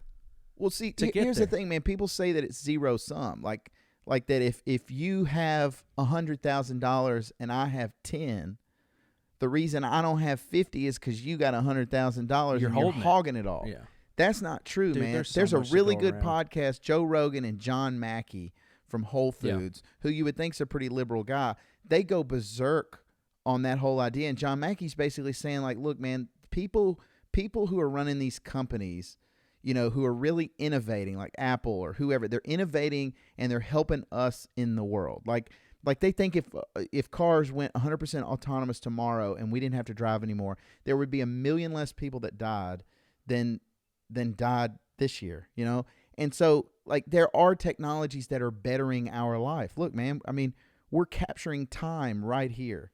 And there are things that people get money for. So what do people do when they get some money that are running a business like John Mackey or whoever? They expand. They do other things. With Joe Rogan, like, he creates new studios. He's going to open a comedy club. Like, people who want to make a business and who are hungry to just do something, and it could even be just working for a company. People who want to innovate their life or advance, and they get some money, what are they going to do? They're going to reinvest it. They're going to open another location. Right. They're going to, my buddy Jim 5, he got hit by the tornado. Like he got his building rebuilt and he expanded it. And now he got he made his gym what he wanted it to be. Like, people who have money, like Jeff Bezos, they go and they buy things like Lord of the Rings. They just bought all that Lord of the Rings stuff, and now they're going to make a show. Disney got a bunch of money. What did they do? They went and bought Star Wars and totally ruined it. They're saying that's going to be, I want to say that it was in the neighborhood of $100 million to make the Lord of the Rings show. But here's what I'm saying. So the people at the top that have the money, you could vilify them all you want, but they employ a lot of other people. And, I'm not getting into the morality of what they pay and all that. But what I'm saying is the deal with capitalism, and what John Mackey says is that it should be called innovationism, because really what we're doing is a bunch of guys sit around, not guys and girls, and sit around and invent something. And then you got to figure out how to make money off of it. Just because you invent something and it works, that doesn't mean you can market it and make money. So when you market something and make money, there are a lot of considerations that you have to make. You're having to consider your supply line. Okay, if I keep chopping down all these trees and I sell firewood, well, eventually I'm going to run out of trees. So they would start planting trees. I guarantee they have that in place. So there are conscious, what he would call conscious capitalistic things that you can do to make sure that you are responsible for your communities. So like this Walmart over here, if this community goes to crap, what are they? They're going to go out of business. Mm-hmm. So what he's saying is you have an invested interest in the rest of your community or in your supply lines or whatever. So the reason I'm saying that is going back to what you were saying. people act like it's zero sum, that because all these people are rich, well, then that's the reason why these people are poor. Now, yes, you would have to look at that and see, is that true? But what I think is true is that education is like, it is an absolute shame. This is the one thing I will say, man, that's somewhat political, I guess, today. Other than that, I'm staying off. But it is a shame that in the United States of America, where you can get better health care than anywhere else in the world, I don't care what anybody says. You could fact check me on that, whatever. Comment. I don't care. Dan Crenshaw, Joe Rogan, go watch it and then come back and talk to me. Anyway, so we're safe, you know, I mean, relatively safe. We have a lot of rights that, I mean, I know other countries have some of these things, but what I'm saying is I still do think we have the room to, like, when you have the room to still be discussing all the racial stuff and everything else that's going on, and nobody's dying at a high rate, we're like, that's crazy. You know, I mean, you go back 200 years and somebody might just come up and they don't like what you say and just bust you over the head with a club or something. Like we are somewhat civil, but I refuse to believe that just because some people are wealthy that other people are poor. Because of course, you just, of course, yeah. and that's the other thing. You know, the 1% is talked about all the time, and I didn't even mean to get into this, but since we're on this topic, hello, the 1%. People don't understand. It's not like they have a lockdown and they own it. People come in and out of the 1% That's true. all the time. Very true. Very true. They go broke. Yep. They die, and then their inheritance is split up with the kids, and they buy cars and houses, and then they're broke. I mean, people come in and out of that all the time. Very true. So it's I don't know. I wish people just work, instead of just working on the surface a little bit, just kind of look. And that's where it helps, is to go a little further than demanding that your store that you work at pay you more because you've been there 2 years. Be worth more. Be worth more. Yeah. Or if it's not working out there, make yourself valuable somewhere else. When I worked for Sherwin-Williams, I had come from Memphis to Nashville to be an assistant manager at a Duron store. Remember when Sherwin-Williams acquired the Duron stores? Yeah. So there was one in Rivergate. And when I showed up, I was like, how's this place even in business, man? Like, it was bad. Yeah. And it was just run down. Do you remember how nasty those stores were? They didn't look good. They would look close to like a Farrell Calhoun or something now. Like, I would just imagine, like, real old school. They didn't do any of like the point of purchase stuff or shelving that looked good. It was just like kind of in there. Well, when I showed up, I just started like, the mats looked gross. I just started like, I painted the walls, painted the bathrooms, cleaned everything up, cleaned the floor. Like, I was just bored, and I thought, man, I mean, if I got to be here, man, I'm going to clean this place up. Make it better. Yeah. You know what happened in about 2 months? They fired you. No. They were going to shut the place down, but the district manager was impressed that I just went in there and did, and I wasn't trying to impress. I just wanted my store to look better. Okay, if this is my store, if this is what I'm given, then I'm going to make it the best store that I can make it. Yeah. And so we just went nuts, man. I'd have my guys, hey, man, and we had it all organized. And I remember them coming in, like, and in my head, I'm thinking, oh, man, that was stupid. I did all that. I didn't know they were closing the place. But then they were impressed because of it. And I ended up going out to a bigger store. Yeah. Like, you know, I think a guy quit. Like, it was another Duron manager, and he quit to go do something else. So it just kind of, the dominoes fell right. Yeah. And, you know, I was always a young dude, but I was a manager, you know. So I don't know, man. I don't know. People just need to own what they do. Yeah. And if you don't like it and you don't like the way things are going, tons of opportunities. Go do something else, man. Yeah. And like, you know, people ask me all the time, dude, because I always start stuff, and you know, in between the Sherwin-Williams stuff, I started the record business that my wife does now, and people ask me all the time, you know, it's like, oh man, you guys have all these ideas, that's cool, whatever. It's like, I just took something that I liked and just tried to figure out a way to monetize it. I don't know. Maybe that's the way my brain works too. I don't know. And I think some people's do. And I think that's John Mackey's point. Like, I'm not saying I need the money. There are people way smarter than me. But, you know, you want the people that have the innovative ideas that can give value to other people's lives. You want them holding the keys. You don't want people holding the keys that are going to go spend their money on Coors or scratch-off tickets. Yeah. You know what I'm saying? And for those that don't know what that was, Coors. Coors. They know. If anybody from Tennessee, Coors. Or Bush beer. Bro, have you seen the video of the chick where she goes, what'd she say? It's like, I'm just a country girl, like hanging out by the fire, petting my dog, drinking some Coors. And then somebody yells from the trailer next door, you better not be burning any trash over there. I'm like, dude, I have to send you that, man. Link in the description. Okay. Oh, yeah, I want to see it. That video's funny, man. I'm not. It's just a joke video. I know. I got to say this. As far as what happens, this is the good question. I think a lot of movie stars, again, back in the place where I like to be is in movies. A lot of the movie stars, they take a chance and they go to L.A. and it works out for them, right?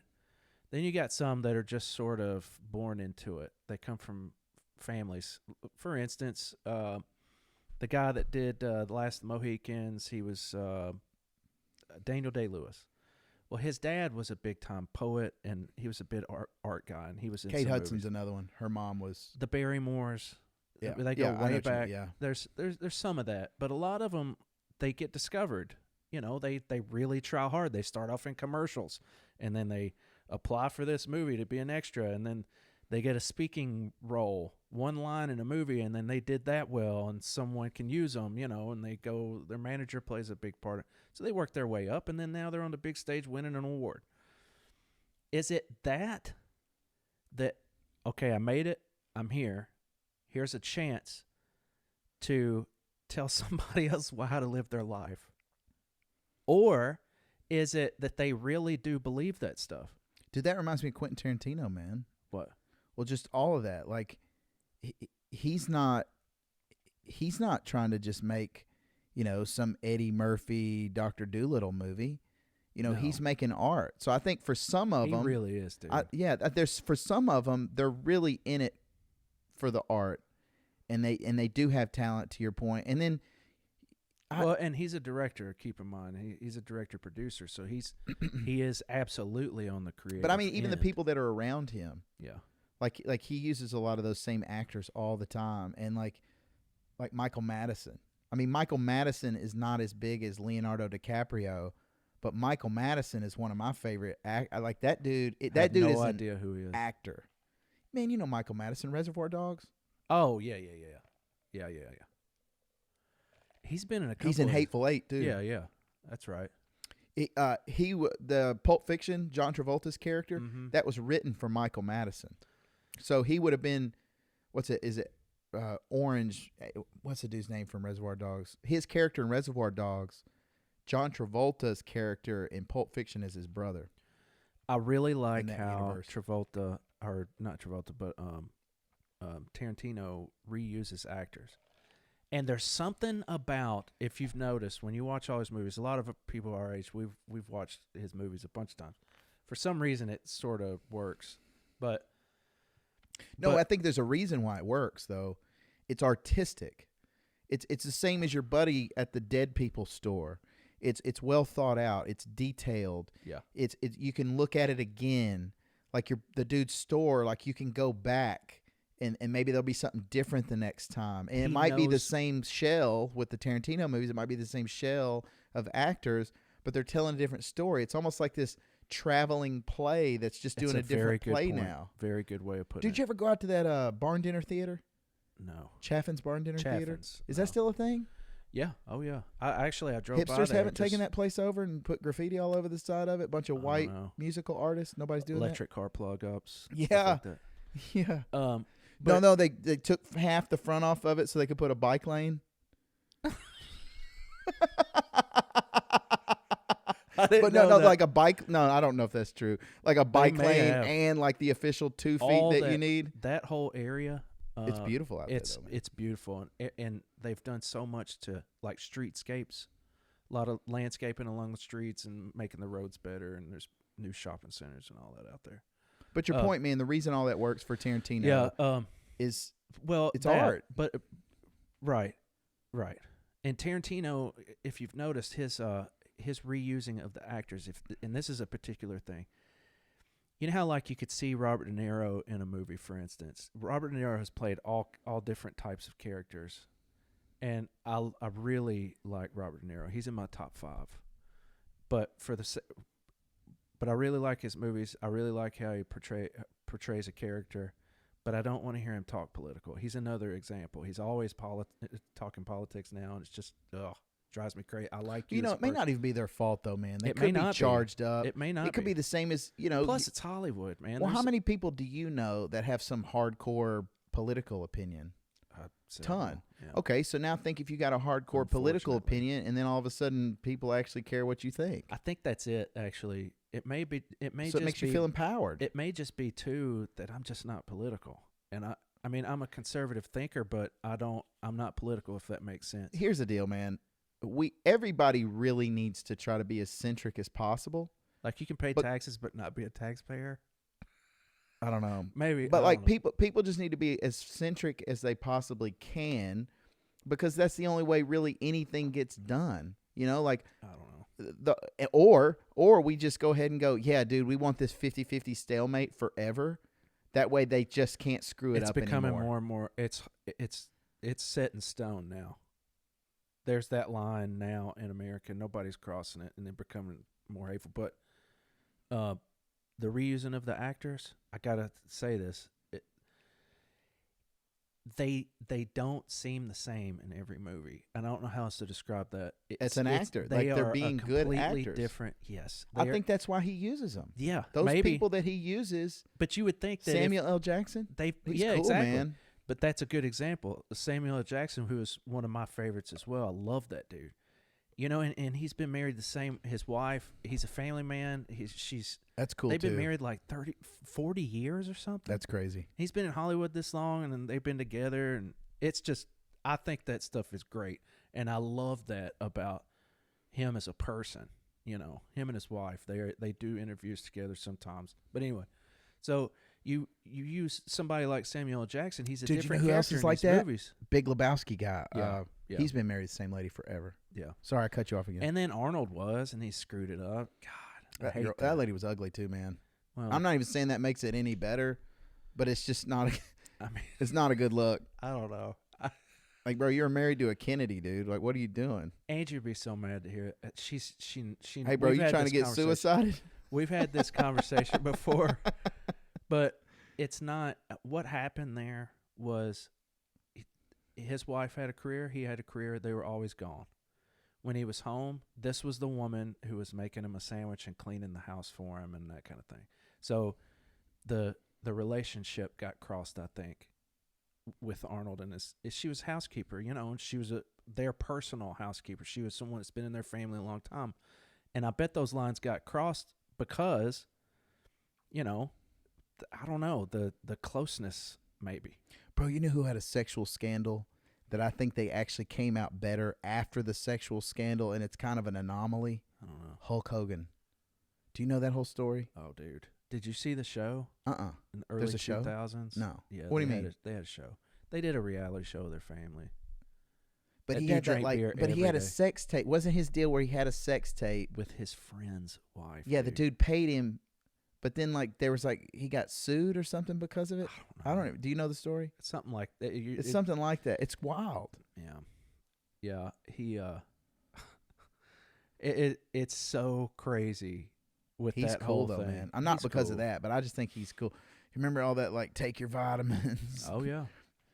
Dude, he led the way in morality back in the 80s. There wasn't a lot of examples. Bill Cosby. And see, that's kind of what I'm saying. Okay, if you're Robert De Niro, nobody wants to hear some wokeness about how you need to change life. Whatever just happened with hey kids, yeah, I did really good on this award, man. Thank you everybody for voting for me. Hey man, remember, don't smoke cigarettes because it's going to take 15, 20 years off your life. Perfect. I love it. Thank you for telling us that. Will save more valuable human years from people than whatever here I told somebody this the other day, man, and I don't care where this goes, to be honest, but I'm getting to the point where I don't even think some of the super, super progressive ideas, where they're going, some of the stuff, I don't even know if they believe it anymore. Like I heard one the other day that like, okay, we're two heterosexual males at birth. We still identify as males. We've all have a track record of always liking women, whatever. So let's say all of a sudden we're single. If me and you would not, this was what was being laid out. If me and you would not consider dating a transgender woman, so man at birth decides they're a woman now, so they are a woman. So in society, they should be viewed as an option for everything that has been associated with females, right? So if me and you would not consider dating a trans woman, then we would be bigots. Like, think about how far that is. It's just like, hey, man, how about we just stop it at, I don't really care what that person does, and I don't even know them. Yeah. I don't. Like I don't really care or have an opinion. Just like, what are y'all? It's like this verbal gymnastics that's going on to like, you know, like me and you could sit here and argue, and you can almost prove anything with anything else. And it's just like, I think we really are to the point where we don't have that many real problems. Like, I mean, you're not worried. You have probably not thought today at all, like, am I going to have food today? You know you're going to have food. Say the line that Joe said. You know what I mean? No. The hard men. Yeah. Do you know that one? I know it. Say it. Okay. So hard times make hard men. Hard men make easy times. Easy times make soft men. Soft men make hard times. Right? Yeah. I think that There's a lot of truth to that. I think that we're in the phase now where if you don't want to work, you get money. Well, see, here's what I don't understand about that. Like, don't even say it from that angle. Why do you not want to work? Yeah, exactly. Is there not something that you like so much that you want to go do it? Like, what is that? And as long as it's not illegal, figure out how to do that and make money. Yeah. That's called life. Mm-hmm. Like, just think about what it is that you like. If you like working out, figure out how to make money working out. And that's a good example for me that from my position is I'm not in any position to lecture anyone. Me either. And I'm being completely honest when I say this. I've made a lot of mistakes. All of us do, and I'm going to continue to make mistakes. Angie, I'm just kidding, but I'm always perfect. But no, we're always going to make mistakes. But they're not going to be sticking up a gas station, you know? Yeah. That mistake is not going to be driving drunk and run into someone. That mistake is not. Well, so the scientific approach to things is okay, what can we do that keeps people from killing each other? What can we do that keeps people from starving to death? What can we, those are the things we need to focus on, because there's still people in this country that live in places where they are under siege. And I went way out. We went towards Stone Door. Do you know where Stone Door is? It's kind of out towards McMinnville in Tennessee. No. Anyway, it's an old Indian trail, and it's just like this crevasse between these rocks, and there's they've stacked rocks through there. There's like a big long staircase is what it is, like a natural staircase. Crevasse? Yeah, but it's like the Indians used to use it word. For crevasse, as long as it's not in your teeth. But anyway, so we go out there, and I was like, you can get remote in Tennessee quick. Yeah, real quick. And right over there. There's some places, man, that are pretty remote and podunk too, man. Mm-hmm. Just run down, like the houses look makeshift. You can tell there's no code whatsoever. Like I saw some houses that the ridge line of the house is super low, and it's not really sloped. It's just like they just built something. And to me, it's like, yeah, there are people that live out like that are happy, and maybe that's just fine if they're happy. But if we could make people happy and healthy, and not have to worry about food, like Dan Crenshaw talked about the healthcare stuff. He's saying that the argument really isn't, does everyone need access to healthcare or not? It's obvious. And I don't want to talk about healthcare, but everybody needs access to healthcare. But how do we do it? And he said the problem that he has is it always seems like the liberal idea is just like the first idea that popped into their head. Like, okay, let's give it to everybody. Well, it's like the work thing, what you were saying earlier. It's like, okay, people just get money for not working. What do we want to do? Okay, we want people to work. We want people to have work. And we want people to have work that they want to do. And we want people to be happy. Now, any human knows, I mean, we like to like glorify nature and act like nature is this really nice thing. But when you really think about it, we're sitting in this house right now because nature tries to kill us all the time. All the time. You walk out of here. If you didn't have a house, it's trying to kill you. It's trying to kill you. If you just laid out with nothing covering you and you just laid in the sun, unless you just have some, crazy skin type that I don't have, I would die. Maybe 3 days. I'd probably die. I would die. And then there's dirty water. We had, we got to do a lot of stuff to survive here. So my point is if we can get to the point where we keep everybody from Earth killing them, and like that's our focus versus like the defining of words. That's what I don't understand. So there are way more problems than trying to define words. It's easy times, and it's being complicated. It's easy times. We already had these giant wars. For what point, though? Because people are making money off of it. Maybe. I think it's just, honestly, I think overall, God, man, how did we do this with politics again? We're not on politics. This is just, I know, this you're is right. centric. I think it's just a manner, honestly, I think it's a manner of control. Ultimately, I think it's a group who is really good friends with another group who happens to be in control of media and that sort of thing. I'm not a conspiracy theorist, but let's face it, it's true.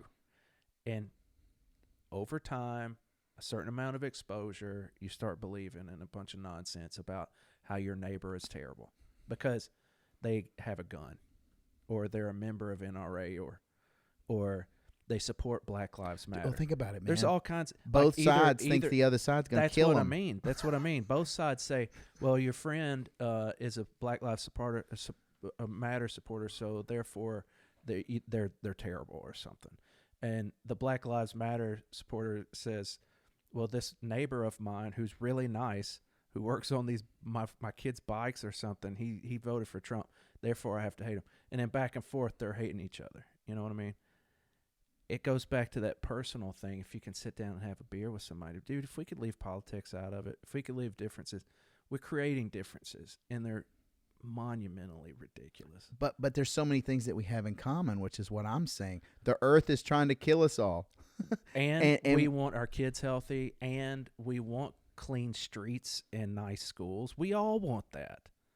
And but anyway, when I was talking about the actors, the people that accept the awards and everything, they at one time were probably of blue collar backgrounds, come from a small town or something and come to LA. Or their parents were, for sure. Or they were, and then they made it, and now it's lecture time. I don't understand how that happens. At some point, people they lose connection, maybe. And I think a lot of it too is just, well, I'm something big now, I'm a movie star. Well, so I'll say this: I'm not a common person. Like anymore. a lot of the classical liberal ideas, they are there to help people. Like, I mean, there are a lot of ideas that are on the liberal side that they kind of take up the flag, or they at least pose themselves as. It's supposed to be freedom of speech. They're warriors for that. Supposedly, yeah, but I'm saying, like, used to be. Like even with the Black Lives Matter and all this stuff, from their position, it's we're helping these people who are downtrodden, or these people that need help, or like immigrants or whatever. Dude, I thought about this the other day, man. Who has been going to these third world countries left and right, like preaching Jesus, and then teaching them kind of like the ways we do church in this country? Basically all the denominations around the United States. Trump. No. So all these denominations around the United States have been sending missionaries forever, and all that stuff's great. But now I wonder how much of that is related to like people coming over here where, like maybe they're like, hey, this is how, we're down there like with the dentistry and we're helping them with medical mission trip or whatever. And like, then they start to kind of see what America's like. And then they're like, yeah, we kind of want some of that here. And you wait around. And then if it doesn't happen where you're at, like if you were in Ecuador or you were in Colombia or you were in somewhere like that, and like your conditions weren't great, and you just knew like it didn't matter where you made it to in America, Like if you just Just made it there, gotta get there. you could find Yeah. something. And And then you get all these people that get here that are sending all this money back, all this money that nobody's ever even seen before. Dude, I lived when I was in the military, it was a part of, well, I better not say, but anyway, I lived in Curacao. Mm-hmm. And Where's that? It's in the Caribbean. It's Aruba, Bonaire, and Curacao. Okay. The three islands there. Are you laughing at me because I didn't know that? No, I'm laughing because That's violence, I bro. lived there. I lived there for 7 months on this certain thing, and it was in the Caribbean, so it was not a hardship tour by any means. But Were y'all down it there was- like Aruba, Jamaica, Curacao? and it's just like anywhere you go in any of these vacation places. Curacao is one of them, but like actually Jamaica. You get outside the beaches and the resorts, and you see poverty. Right? We lived in the poverty side. That's where we were, and we had to go back and forth to this one base, and to see actual poverty. That there's a difference, in my opinion. Because I've seen it, I've been a part of it, I've witnessed it for a long time, consistently. Not just saw it on television or went there to take a tour one day and left. We were transporting back and forth, buying things among the locals to help support whatever, and you see poverty that you just don't see in America. You're probably not going to see in America. They may have been at one time, for sure. There was that level of poverty. But real poverty, even the bottom 10%, the bottom 5% has nothing on this.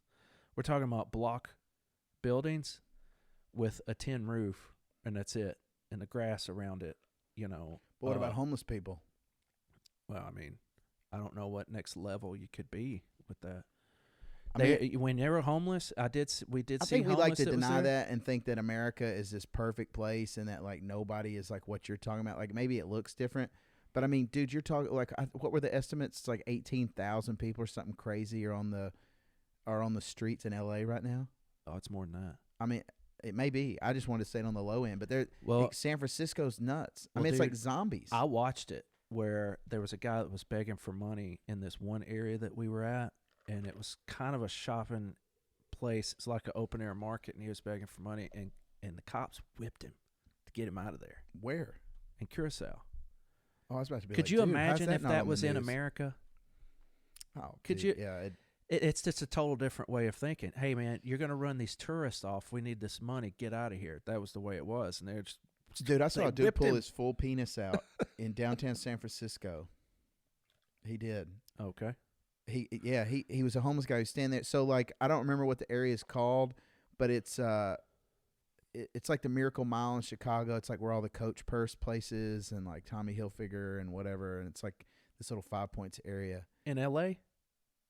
No, San Francisco. Okay. San Francisco. Yeah. Like not that it made a difference. Like You just described a perfect the place in Rodeo Drive. so anyway, yeah, it's kind of like that. But I mean so he's sitting there and he's like, "Who wants to see my dick? Who wants to see my dick at 12 o'clock?" And I was like, screaming out loud like that? Yeah, me and my buddy are sitting there. And like, and I said, and I'm quoting him for anyone that doesn't like that I said that. But anyway, and the only thing I could think is it really 12 o'clock? Like, is this like his show? Like, is it really 12? And he pulled everything out. He pulled his testicles and everything just out right of his there on pants. the street. And Yeah. I just was like looking at everybody else's reaction to it, and you know what was crazy? Nobody was reacting to Nobody it. said anything. And I told my buddy, I said, if that happened in downtown Nashville, Tennessee today, somebody would punch that dude in the face. Easy. Yeah. Or help him get the help that he needs. Yeah, but I mean, but those people, like, who's doing that? Like, you know, what is that? Like, what do we do? How do we fix that? Dude, we were sitting at a red light, and I say a red light, sort of a red light in Curacao, and this dude just started. He was running up the street, and we're like, what's he running up the street? I mean, running like he's running for his life, and he was, because dude behind him was holding a machete over his head, chasing him down the road. For what? Who knows? We just got out of there. You saw it? Yeah, it's crazy. and poverty, dude, crazy poverty. My point being that even the poor here doesn't know what it means to be to compared to poor in the world. I'm not saying that they're not so having it's like a hard poor time. without opportunity. So in the United States, you're poor, but there's still a soup kitchen. There's like, actually you can still go to the hospital. Yeah, and there's actually without opportunity to maybe eat. You can like still vote 4 or 5 times. Sure. An election. Yeah, but my point being is I'm not downtrodden or poor. My parents got married at 15 and 17. Well, I think the problem is people being poor. Like like me and you sit there and look at it, and we almost feel like there's no excuse for it on both fronts. There's no excuse for that person to allow themselves to be poor, and there's also no excuse as a country for us to continue to allow them to be poor. But the problem is what do you do with the people that just don't want the help? That's what I'm getting at. What do you do with those? Because there are people who want help, and the people that want help, what do you get them? Education. You get them opportunities. And everybody would agree that people need the same opportunities. Like, and nobody's saying that. And that's what I'm getting at. You have some people that are very comfortable living in the apartment building that they're living in. They like the people there, whatever. They accept the fact that they would drive their 87 Chevy, and that's fine. This is my deal. Yeah. And then there's some eating that hot dogs and Lay's potato chips, smoking Marlboros and drinking Coors, and just leave me alone. That's fine. I've got There's relatives like that. It's totally fine. Just leave me alone. But what you're seeing now is that this is unacceptable, and we need the government to do something about it. What do you mean the government needs to do something about it? There's every opportunity to get out of that yourself. I don't understand. The factory, it used to be that the town was surrounded by this, or the town was this factory. Well, the factory went out of business, and it used to be that the people in the town, the town died because everybody moved. Well, now we put money into the town so that people don't have to move, and they get on government programs, and then we support that town that's now dead. Yeah, but here's the way I see it. And a lot of that's in Virginia. I think that's faulted, though, man, because I think, like I'm thinking about where we live.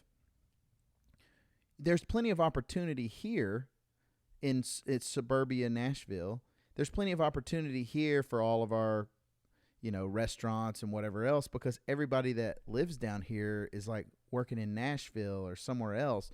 But like the problem with, like, let's say East Nashville, which I can speak to very specific, is when I lived there for 8 years, I see all these like teenagers and other people, and it's like there are no real like community jobs there. Right. There's one McDonald's. There's basically like no restaurants. There's no bars. There's none of that there when I was there.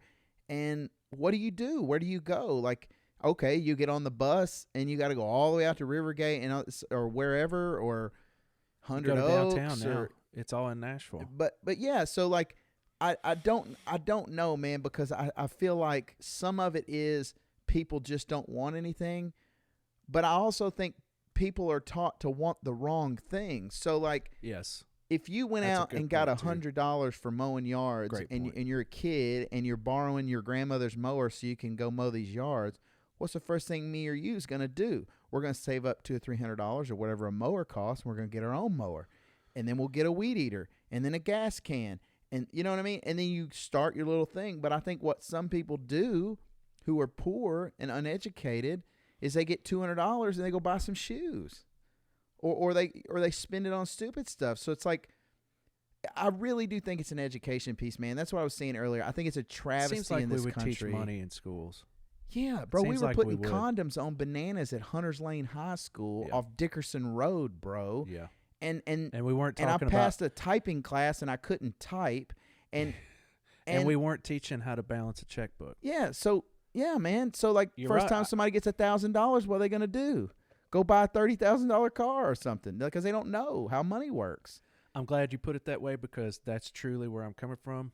If people knew, if people could see life, if they could see the decisions you've made and how that's made a difference in your life, like Big Brother, Big Sister is a good program. Like some kids never get out of the hood or never get to get out of the holler back here, and they don't ever see that there's more. True. Yep. It's not in the inner city. It's out in Appalachia, dude. And that was my point earlier. Corners of Tennessee. Is you get out in these corners of Tennessee, man, dude, and it's the same. It's just there's more grass in between the next poor person. I know. And generationally, they're in the same cycle over and over. Generationally, yeah, it's wild, man. Dying early and super unhealthy, and that's the education people need is how to break that. Yeah, I agree. Because it's not very hard to look back in your own family history. You know, you start seeing like 3-4 generations ago, man, like, you know, they had it harder than we have it. And it's like, yeah, and each generation becomes, you know, you're kind of like, you're coming in on the back of someone else who worked really hard, you know, and maybe there's some knowledge that's passed on that, like, you know, hey man, if you go to church or whatever, you're not going to kill everybody or whatever. Right. You know, like there's some shared knowledge in a family, but for some families, they're like one generation from somebody being in prison. Yeah. Like I got a really good buddy of mine. His dad was one of the only people that ever escaped from the jail down in or from the prison down in Chattanooga. And he was in jail like most of his whole life. His dad was in jail, and you know, like I don't know what that would be like. Yeah. Yeah. We're not gonna solve. But it's an education thing, man. It really is. I really do agree with you on that. And not even an education meaning like how good you are at math. Just education in somebody telling a kid, like, figure out something you like, work hard at it, try to monetize it, and maybe that's not your first job you do. Like maybe your first job you do, you're taking out trash at Whole Foods or whatever, and then you look around and see what everybody else is doing. And you go, oh, man, that dude's doing that. I like that. How do I do that? You know, like how many people used to come into Sherwin-Williams and they'd go, how long y'all been working here? Like, because they're sitting there painting their butts off and they see us sitting in there mixing paint and they think, well, I kind of like paint and I know paint. Like, it'd be a lot easier to sit in here in the air conditioning than.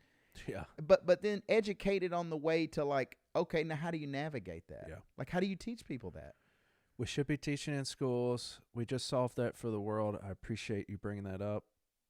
Everyone listening is going to make changes. But that's what we're going to do, man. We just solved a huge problem. That's it.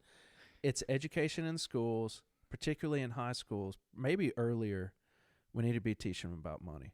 I mean, really think about all the facets. Well, it doesn't have to be in school. It could be churches, too. Well, churches. But you think about all the things that, all the social problems that we have today. How many of those could be solved with personal responsibility with money?